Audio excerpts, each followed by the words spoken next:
Bonjour à tous, je suis Gabrielle de Le Chien Autrement, éducatrice et comportementaliste canin. Aujourd'hui, je vous fais une petite vidéo donc à la suite de vos demandes et de tout ce que j'ai vu au niveau de la vidéo dernière qui vous a beaucoup plu au niveau de la réactivité. Donc je sais qu'il y a beaucoup de personnes qui ont des chiens réactifs aujourd'hui.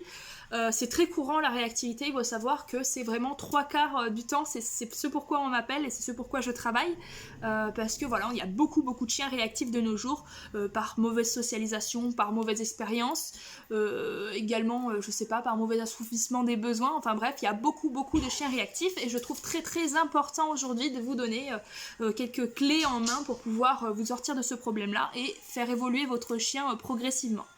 Vers quelque chose de plus sain pour vous et pour lui, pouvoir sortir simplement sans avoir la boule au ventre de peut-être croiser un autre chien. Donc voilà, aujourd'hui on va voir deux méthodes. Donc on va voir le contre-conditionnement en premier et ensuite on verra la désensibilisation. Donc on verra le contre-conditionnement en premier parce que c'est la première chose que l'on met en place chez notre chien. Une fois que notre chien va, on va dire, évoluer grâce au contre-conditionnement, qu'on aura moins de réactions, c'est à ce moment précis qu'on mettra en place la désensibilisation. Donc je vais vous expliquer un petit peu ce que c'est, quelle c'est la différence entre contre-conditionnement et désensibilisation et comment on met en place cet exercice. Vous aurez également une petite vidéo où je mets en scène Sacha qui pour une fois travaille pour vous montrer un petit peu comment ça se met en place et vous montrer un petit peu niveau pratique comment ça marche. Donc pour ces exercices-là, il vous faudra pour le contre-conditionnement obligatoirement un clicker pour pouvoir renforcer un comportement qui vous satisfait. Donc je vous expliquerai pourquoi ensuite. Pour la désensibilisation, c'est bien d'avoir un clicker, mais on peut également faire sous forme de petits chemins de friandises comme on avait vu dans la première vidéo sur la réactivité. On va pouvoir faire des zones de recherche pour que le chien s'apaise tout en ayant la présence d'un congénère, donc qui l'associera à quelque chose de plaisant. C'est ça la désensibilisation, mais on détaillera un peu plus tard. Mais on peut prendre un clicker également qui va s'avérer très utile dans beaucoup de cas pour travailler la désensibilisation. Donc voilà, on commence par le contre-conditionnement. Donc le contre-conditionnement, qu'est-ce que c'est ? C'est simplement le fait de créer d'autres chemins de comportement chez notre chien. C'est-à-dire quand j'ai un chien qui est réactif, les 3/4 du temps, on va retrouver deux chemins possibles. L'attaque et la fuite. Donc l'attaque c'est le plus présent, c'est ce qu'on retrouve le plus fréquemment chez nos chiens. Et la fuite on peut le voir de temps en temps, donc des fuites où vraiment le chien il va être en panique et il va vouloir absolument se carapater, quitte à enlever son harnais ou à se faire super mal, il va vouloir absolument s'enfuir. Donc voilà, ces deux chemins-là, ce sont deux possibilités que le chien va pouvoir emprunter. Nous, grâce au contre-conditionnement, on va lui amener d'autres chemins. Donc nous, en principe, ce que j'aime bien amener chez le chien, c'est l'exploration d'environnement. C'est-à-dire que quand tu as peur de quelque chose, tu ne regardes pas, tu te concentres sur ton environnement. Mais on peut également avoir le fait d'apprendre au chien à toucher la main pour se concentrer sur autre chose, ou bien nous regarder dans les yeux à chaque fois qu'il voit un congénère ou quelque chose qui lui fait peur. Donc voilà, on a des chemins qu'on va créer et on va amener un choix chez le chien. C'est-à-dire que le chien, il va avoir plusieurs chemins. Quand on va lui montrer qu'il y a plusieurs possibilités, il y a des chemins qui vont se créer dans sa tête. Quand il sera dans une situation, ce chien va devoir choisir un de ses chemins. Lequel sera le plus favorable dans cette situation ? C'est pour ça qu'il sera très important de toute la rééducation de votre chien, de bien se concentrer sur le fait et comprendre surtout qu'il y a différents niveaux de difficulté. Et si vous vous mettez... Qu'est-ce que tu manges, toi ? Trouve un petit bout de céréales par terre, il a vilain. Si vous vous mettez, à le mettre en difficulté dans un niveau qui n'est pas le sien, c'est-à-dire un chien qui va à peine tolérer ses congénères à distance, je le mets en croisement sur un trottoir, le chemin qu'il va choisir sera probablement celui qu'il avait à l'initial, parce que c'est celui qui le connaît le plus et qui le rassure le plus dans cette situation. Et progressivement, si je travaille à distance dans une situation où on va dire il arrive à se maîtriser, à se contrôler, je vais progressivement avoir un chien qui va choisir un des chemins que je lui propose. C'est-à-dire que par exemple, Sacha, si je me mets... Oui, c'est toi je parle, t'as les oreilles toutes droites quand je te parle et que je dis ton nom. Dès que je mets... Sacha par exemple à 100 mètres d'un congénère, le congénère est au loin, j'apprends à Sacha qu'il y a possibilité de se concentrer sur moi ou d'explorer l'environnement plutôt qu'aller attaquer le congénère. Qu'est-ce qu'il va choisir Sacha ? Les 3/4 du temps il choisira soit de se concentrer sur moi, soit d'explorer l'environnement. Le fait d'aller sur le congénère, ça sera seulement si vraiment il n'a pas d'autre choix et que c'est la seule façon qu'il a de se rassurer. Si je me montre intimidant, l'autre aura peur, plus peur que je n'ai peur, et il me laissera tranquille. C'est ça, à quoi sert l'attaque, ça sert à ça l'attaque, à extérioriser une émotion et à faire fuir l'assaillant. Si je fais fuir, je fais peur ou je fais mal plus fort que lui, si je fais peur et que je le fais mal plus fort que lui, il fuira, ou bien il mourra. Mais on va dire qu'il va essayer de supprimer son problème de façon assez radicale en attaquant. Et donc voilà, un chien qui va avoir le choix d'ignorer, de partir, de ne pas être en confrontation, en principe, si je le mets dans des conditions favorables à son niveau, à sa capacité de tolérance, je vais avoir un chien qui va choisir le fait d'ignorer, qui va choisir le fait de me suivre et de me regarder. Si par contre, voilà, je le mets dans une situation qui le dépasse, par exemple Sacha, ça serait vraiment une face à face sur une voie unique. Là, je vais avoir un chien qui va se mettre à tirer en boulesse, grogner, qui va aboyer et qui va se mettre dans tous ses états, tout simplement parce que il pourra pas faire ce que je lui ai appris, il pourra pas se mettre sur le côté, il arrivera pas, il faudra que je lui apprenne moi à se mettre sur le côté mur de façon à ce que je sois au milieu pour qu'il s'apaise. Mais pour le moment, il le sait pas, il le comprend pas, il est pas à ce niveau-là et donc il va réagir, il va s'énerver pour simplement essayer de sortir de cette situation-là. Donc oui, c'est un peu, on va dire, pâteau comme méthode pour s'en sortir, mais c'est une des méthodes que le chien met le plus en place malheureusement. Donc voilà pour le contre-conditionnement, c'est simplement le fait de remplacer un comportement par un autre et faire en sorte que ce chien choisisse le comportement que l'on désire par rapport à celui qu'il mettait auparavant en place. Donc à la place d'aboyer, il va choisir par exemple le fait de me regarder dans les yeux. C'est ça le contre-conditionnement et je travaille ça au clicker. C'est ce qu'on va voir directement dans cette petite vidéo, vous verrez Sacha en action. Donc voilà pour le premier exercice qu'on peut mettre en place au clicker. Donc là, souvent, il y a un chien au portail là-bas. Qui est souvent là, bon là aujourd'hui il est pas là et donc il fixe un petit peu la zone.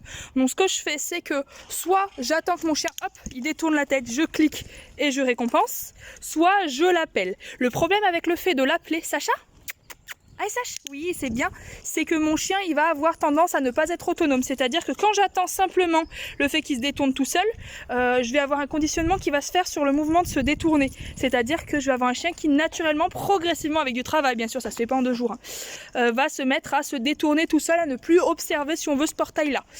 Seulement voilà, si je mets le mot Sacha regarde ou laisse ou etc, tant que je ne dirai pas ce mot là, je vais avoir un chien qui va avoir tendance, ce n'est pas toujours le cas mais dans beaucoup de cas, à être dépendant de ce mot-là et à devoir à ce que je le dise pour le faire.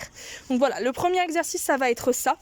Donc c'est vraiment le fait de, lorsque le chien, donc là il n'y avait pas de chien, c'est une facilité, sinon je peux pas filmer en même temps que de faire l'exercice, comme je suis toute seule à tenir la caméra. Mais lorsque vous avez du coup un chien qui est à un portail, imaginons il y a un chien là, je vais mettre à une distance où Sacha ne réagit pas trop mais va observer, c'est-à-dire, bon là c'est un peu serré, hein. Donc il faudrait que je me mette là-bas au bout. Sache, viens, on y va. C'est bien. Donc il faudrait que je me mette là, à peu près. Et encore, il y a des chiens où c'est plus loin, donc vous n'hésitez pas à travailler dans... Par exemple, vous savez qu'il y a un jardin avec un chien tout au bout, où vous êtes dans une espèce de... je sais pas, une place, et vous avez un chien qui est à l'opposé, ou vous demandez à une amie d'amener son chien à l'opposé. Il faut bien travailler à une distance où le chien ne réagit pas, sinon c'est contre-productif, ça sert à rien. Donc à ce moment-là, voilà, simplement vous vous mettez à distance. Vous ne restez pas en statique et vous n'avancez jamais droit. C'est-à-dire si j'ai un chien au portail, je vais pas faire ça. Parce que c'est un frontal à frontal avec les 2 chiens et c'est très très mal poli dans le langage canin. C'est très très stressant que ça soit pour mon chien comme pour celui qui est en face de moi. Donc le but c'est quand même que ni l'un ni l'autre ne réagisse. Sacha, ah bah c'est bon, il s'est détaché. Super, il s'était enroulé la patte. Du coup voilà, le but c'est quand même que ni l'un ni l'autre ne réagissent. Enfin on essaye un maximum, après on n'est pas non plus maître du chien qu'il y a derrière quoi. Et voilà, je vais créer des tensions pour rien, mon chien va réagir pour rien, donc j'avance toujours. Soit j'avance en lacet, comme ça. Donc c'est à dire que mon chien est par exemple là-haut et moi je vais avancer comme ça en lacet dans le parc ou dans un champ etc, ou vers un portail. Soit tout simplement si par exemple j'ai un portail qui est là, je vais avancer, je vais faire rectiligne. Donc faut pas avancer lentement, c'est à dire si je ralentis, là j'ai ralenti pour vous montrer la vidéo, mais si par exemple je ralentis alors qu'avant j'allais vite, dans le langage du chien, quand il ralentit pour observer quelque chose, c'est qu'il y a potentiellement un danger. Donc c'est à dire que vous allez vous mettre votre chien en échec avant même que lui n'ait remarqué le chien ou avant même qu'il soit mal à l'aise. Vous allez le rendre mal à l'aise avant qu'il y ait un malaise quelconque chez lui.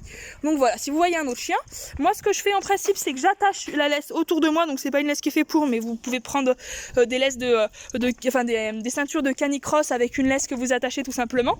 Vous avez les mains libres, donc moi ça me permet de filmer mais également de cliquer récompenser et ça permet d'éviter de transmettre on va dire le stress, la nervosité, viens. C'est bien, on y va, on traverse, c'est bien. Ça évite d'envoyer toute la nervosité que je vais avoir parce que même en tant qu'humain, c'est difficile, je le conçois, d'avoir un chien qui est réactif. On a peur de sortir, on a peut-être également un petit peu de mal à... On peut avoir honte face aux humains qu'on croise, peur que le chien réagisse, peur de perdre la main, peur que le chien blesse ou se fasse blesser. On peut avoir plein de peurs et ça se transmet malheureusement par la laisse, par les hormones, par la voix, par le mouvement, par notre ralentissement, par plein de choses.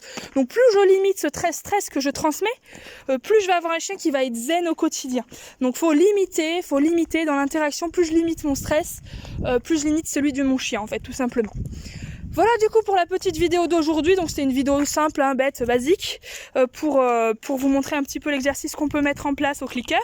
Je vous montre ensuite par la suite un autre exercice qu'on pourra mettre en place.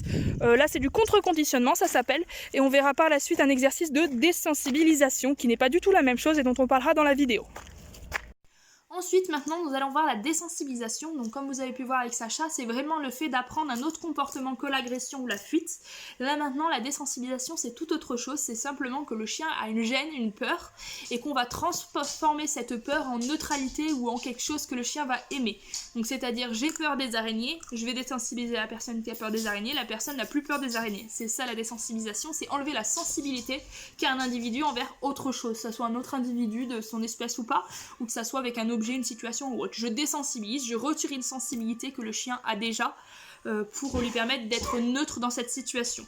Donc alors il faut bien faire attention en désensibilisant, je vais pas forcément créer de l'amour inconditionnel de mon chien par rapport aux autres chiens, je vais pas créer un chien qui va adorer les autres chiens, pas toujours du moins, ça peut arriver mais c'est assez rare on va dire, mais je vais créer un chien qui déjà ne va pas utiliser l'attaque pour se défendre grâce au contre-conditionnement et qui va progressivement ne plus avoir peur, donc avoir un comportement neutre face à un congénère.